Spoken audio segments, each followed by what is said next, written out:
Transition phase को हम perimenopause कहते हैं. It can be a 1 month. कुछ लोग लकी होते हैं कि सब कुछ मेरी जिंदगी में सही जा रहा है, एक दिन अचानक से मेरे पीरियड्स बंद हो गए एंड देन 12 महीने तक पीरियड्स बंद रहे. But for some people this phase of variety of symptoms may start even 10 years before your actual stoppage of periods.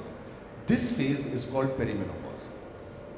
Now इस दौरान वैरायटी ऑफ सिम्टम्स आपके हो सकते हैं, स्टार्टिंग फ्रॉम हॉट फ्लैशेस, गर्म लगना. आपको लगेगा कि कमरे में 10 लोग बैठे हैं. एवरीवन फील्स दैट कमरे में शायद एसी एडिक्वेट है, पर्याप्त है. आपको लगेगा जैसे बहुत गर्मी लग रही है, कान से धुआं निकल रहा है. ये and it may happen for a couple of seconds और a couple of minutes, which is called hot flashes. You might find, or your children might find, that you're becoming more irritable. And I do find, unfortunately, when children come with their mothers into consults, and I start asking कि आपको irritation होती है, बच्चे कहते हैं कि mummy बहुत irritated हो जाती है आजकल, वो चिक चिक करती रहती है. You so all on have and so experienced that, right? forth. As Payal was saying that no one understands us, so those moods start changing. Sleep becomes reduced. आपको रात में नींद नहीं आएगी, एंजाइटी हो जाएगा, palpitation हो सकता है. Some people find ringing in their ears, which is what we call as tinnitus. वो होना शुरू हो सकता है. स्किन आपका ड्राई हो सकता है, सेक्सुअल ड्राइव कम हो जाएगा, वजाइनल ड्राइनेस हो जाएगा. सो ऐसी बहुत सारी सिम्टम्स हैं which might start many years before the actual onset of menopause, and that is perimenopause. तो सर पेरीमेनोपॉज के समय हमें ऐसा क्या सप्लीमेंट्स या क्या लाइफस्टाइल चेंजेस करने चाहिए कि हमारी जर्नी थोड़ी स्मूथ हो जाए? So I think whether it is perimenopause or whether it is a younger age group or menopause, as a ma'am was asking me कि now after menopause मुझे ऐसा क्या करना चाहिए जो मैंने पहले नहीं किया. I think through all the ages the numbers and the pointers will still be the same. You do have to follow a healthy diet whether you're 25 or whether you're 45. Yes, you may get away at the age of 25 by not following a healthy diet, maybe even at the age of 35, but at 40 you need to realize that things are changing inside of you. Your metabolism has slowed down. जिस तरह से आप पहले बिना exercise किए, probably eating everything under the sun, you could get away and your weight wouldn't go up. 40 के बाद से ऐसा नहीं होगा. So most important, your diet has to change. It has to be a high protein, low carb diet. Number 2, exercise has to happen. Exercise not only has to happen because आपका metabolism कम हो गया है, उसको drive up करने के लिए आपको exercise की ज़रूरत है. There is a loss of muscle which happens after the age of 40. आप देखोगे जो बुजुर्ग होते हैं उनका वो muscle जो झूल जाता है. So muscles के कारण हमारा metabolic rate high होता है. We burn a lot of fuel there. तो अगर आपका मसल मास कम हो जाएगा, आपका मेटाबॉलिज्म स्लो हो जाएगा, आपका वजन बढ़ जाएगा. थर्डली, अगर वही आप एक्सरसाइज ना करें, आपकी हड्डियां कमज़ोर हो जाती हैं. Yesterday we discussed in details regarding this as well. So diet, exercise becomes very important. For someone around perimenopause and especially menopause, when we understand that estrogen hormone is what is going down, and estrogen hormone is what is playing this entire havoc in your body, then estrogen hormone needs to be replaced. There is some unfortunate taboo regarding hormone replacement therapy. I don't know if today is the forum to discuss that, but there has been an unfortunate thought process, not only in the minds and hearts of patients, but in doctors' minds and hearts as well. Gynecologists are also very averse to prescribing hormone replacement therapy, but world over, literature conclusively proves that hormone replacement therapy is not only beneficial, but it is actually life-saving. I'm sure we'll discuss it as we go along. तो hormone replacement therapy, supplements की अपनी एक जगह है. It has been shown again that अगर आप सिर्फ omega 3 अच्छे से लेते हैं, विटामिन डी लेते हैं और आप एक्सरसाइज करते हैं, आपके कैंसर का रिस्क भी ऑलमोस्ट 30 से 40% कम हो जाता है. So omega 3 is important, vitamin D is important, calcium to some extent is important, protein is very important. Creatine monohydrate again आपके मेंटल लेवल्स पे काम करता है, आपके एनर्जी लेवल्स पे काम करता है, आपके मसल बिल्डिंग में हेल्प करता है. So creatine is again something very important. Fibres आपको लेने चाहिए, not just the fibre from the food, but 25 grams of fiber supplement every day not only gives you good bacteria in the gut, it reduces your insulin resistance, आपके खाने की इच्छा कम हो जाती है चूंकि आपका पेट थोड़ा भरा हुआ रहता है।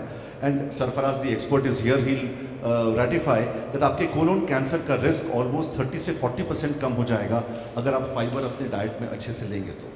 So these are all the things that you should probably do around perimenopause, or if you've not done that, after menopause. तो ये एक अच्छा इंसाइट हमें मिला कि omega 3 and calcium and vitamin D. तो सर, प्राय menopausal women they complain of dry vagina and painful intercourse, तो उसकी रेमेडी क्या है?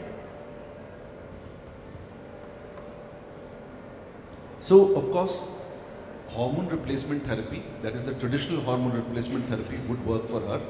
But अगर किसी की तकलीफ सिर्फ वजाइनल है and she has no other complaint whatsoever, and for some reason that we cannot give her hormone replacement therapy, कुछ risks हैं, कुछ problems हैं उनके, या उनके मन में वो डर है कि मुझे hormone replacement therapy नहीं लेना है, लेकिन फिर भी vaginal dryness की problem है या painful intercourse की problem है, तो वो estrogen cream locally vaginally भी दिया जा सकता है। और जिनके severe problems भी हो, जहाँ की हम other forms of hormone replacement therapy नहीं दे सकते हैं, वहाँ पर भी vaginal oestrogen is absolutely safe and can be given to anyone, even someone who probably had breast cancer earlier can be given vaginal oestrogen, so that's very safe. Of course there are now specific vaginal moisturisers which are safe, which are also available, so if you want to start with a vaginal moisturiser you can do that as well. तो sir, आप वो list भी हमारे Instagram में थोड़ा डाल दीजिएगा, क्योंकि कल सर ने टेस्ट के नाम बोले हैं कि वो डाल दिए हैं। तो सर, मेनोपॉज के साथ क्या रिस्क एसोसिएटेड हैं? आजकल सुनते हैं कि 35 ईयर ओल्ड गर्ल को मेनोपॉज हो गया है, तो what are the severe health condition she will be facing और what is her thing? So this is a very important point that you brought out. Unfortunately हमारे लाइफस्टाइल्स के कारण, Covid के कारण, शायद कोविड वैक्सीन के कारण, we do find that more and more younger women are now achieving menopause. We have 25-year-olds, 28-year-olds, 30, 35-year-olds who've achieved menopause. So